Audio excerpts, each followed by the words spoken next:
Hi, Australia and New Zealand. I'm Sarah Hepola and I'm here talking about my memoir, Blackout.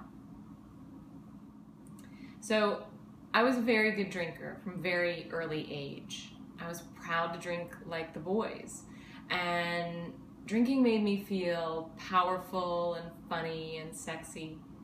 But I had this tendency to black out. I would wake up and people would have to tell me what I did the night before, which was bizarre. A blackout, in case you don't know, is when you drink so much that it shuts down your long-term memories.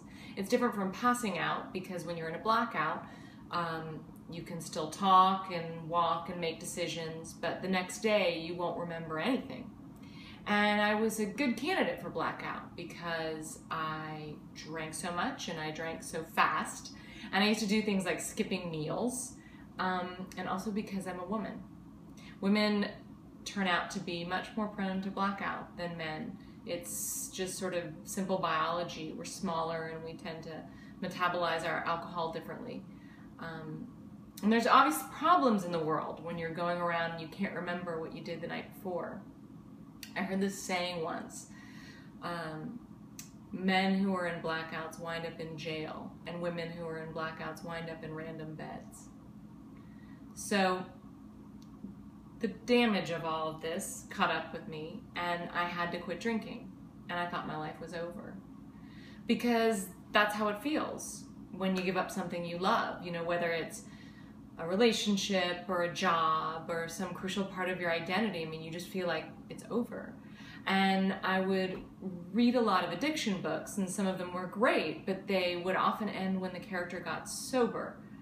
But that's when things got real for me. And so I wanted to write a book that followed a person through the first years of sobriety, because that's when I had to reckon with myself. I had to confront all the parts of myself that I had been drinking through. My nervousness and my insecurity and my discomfort in my own body. And what I found when I stared down those challenges was that I finally began to feel what I had been trying to get from alcohol in the first place.